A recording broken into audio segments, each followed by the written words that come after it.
I think this is an astonishing transformation. Hey, this is Rich from HouseBarons.com. Our family renovates houses. And today we're going to discuss what to do if your Mr. Cool DIY mini split is leaking water. If you're new to our channel, consider subscribing because we want to show you how to do a job yourself so you can save a ton of money. My brother Dave and I and Dave's son Caleb installed this mini split a couple of years ago. We were alarmed to hear that they said it's leaking water and the water's running down the wall and it got the bed wet. The carpet is all wet too. Sounds quite alarming.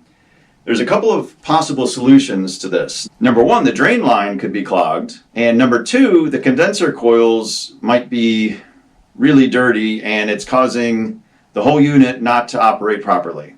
So if you're suspecting that you have a drain line clog, you can just, check your drain line out and see if it is functioning properly.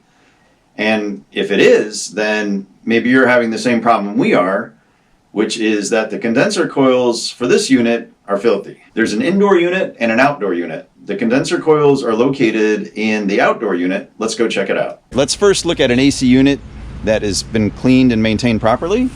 And this one certainly has, this Bryant, it looks pristine. And in the back here, you can see how all the coils are just nice and clean. And this unit is functioning perfectly. Now, however, this Mr. Cool DIY has been neglected. And you can see that it's quite dirty. And here's the real problem back here. These coils are filthy. And so, as a result, the unit is not working properly at all. There's more coils in here. Before you do anything to clean this unit, be sure to turn off the power at the circuit breaker. See, this one says Mr. Cool Garage Attic. So now that's off. Now to be sure that I turned off the right breaker, I've gone back to where the unit is.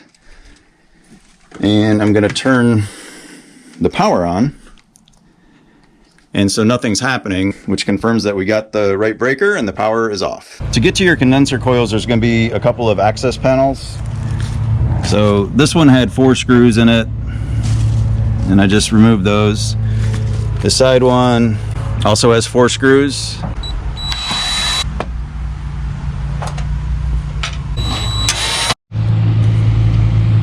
So this one slides out and away. And now you can really see how filthy this is and why the unit has been struggling to perform. All right, as far as the cleaning product that we're going to use, you've got a couple of options. You could make the condenser cleaning product with items that you probably already have in your household. You can make the cleaning solution yourself by getting distilled water and dish soap and putting it in a spray bottle. Spray it on, let it set in for a few minutes, and then you'll rinse it off with your hose on a late setting. Second option is to use a product like this. This one's called Coil Cleaner, and it's made by a company called Web. That can cost under $8, and so the decision is yours. You can go for the less expensive route and make a solution yourself, or you can go with a product like this that's specifically formulated for this exact job. The goal is that the unit will operate as efficiently as possible, so I would rather spend a few more dollars and get the product that's been formulated for the job. But you can go either way. We're Amazon affiliates, and we'll put a link in the description below so you can order the coil cleaner right from Amazon. This product is really easy to use. All we got to do is shake it vigorously.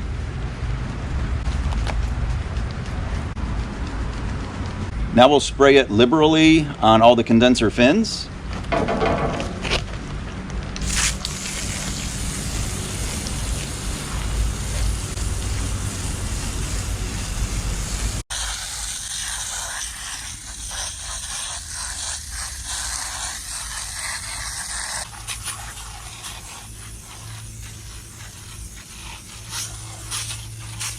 So the company says that one of these cans will clean a large size AC unit. Next, we're gonna just let that set. We'll let it soak in for a while, for a few minutes. And then after that, we'll be rinsing it with a hose. And so hopefully it's clean at that point. If not, I do have a second can. And they said, if it's an extra dirty unit, you may have to repeat the whole process one extra time to get it clean. All right, so we let that set in for about 10 minutes, and now we're gonna rinse it off and we'll see how it did.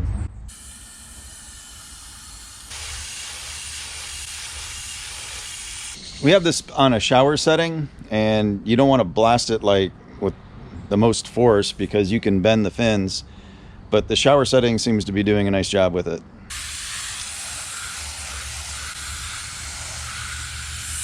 So in a couple places here I've got some debris and I want to remove that, and so I have these soft bristled brushes.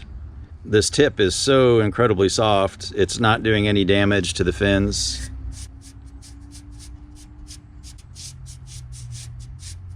You can see that's looking so much better now. Hooray. You can actually see through there. All right, well, I'm gonna do the same thing all the way around.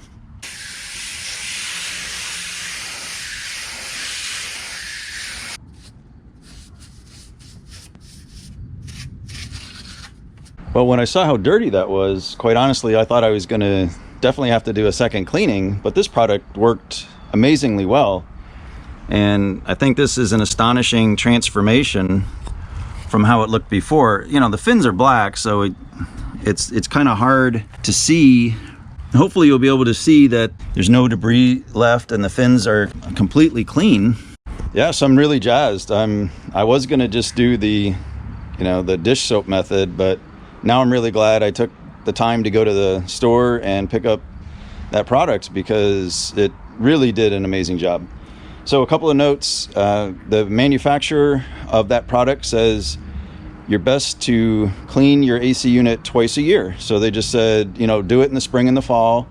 You can check it maybe every 3 months just to make sure it's doing okay, but their recommended maintenance is twice a year. So that seems like a good idea to me, and this unit definitely will get put on the twice a year maintenance program, and it shouldn't cause us any problems for a long time. Oh, the other important thing to note is that you're going to want to just like run in and put your unit on and see how it's doing, but they say that all the coils have to dry out completely. So I'll come back here maybe tomorrow at this time, so I'm going to give it like 24 hours to dry out, and I'll see, I'll feel it. If it feels dry, then I'll start the unit tomorrow, and if not, I'll do it the day after. All right, it's been a few days since we cleaned the condenser coils, and the good news is air conditioner has been on and it seems to be running perfectly. Don't see any water dripping. This area is all nice and dry, and there's no water on the bed or on the floor. It's warm outside today, but it's nice and cool in here, so the system seems to be operating perfectly. Hurrah! Anyway, I hope you got something out of this video, and if you did, if you could hit the thumbs up button, that really helps out our channel, and we appreciate it. Also, if you haven't subscribed yet, please do, because we have a ton of home improvement videos on the way. Thanks so much for viewing, and we'll see you in this next video.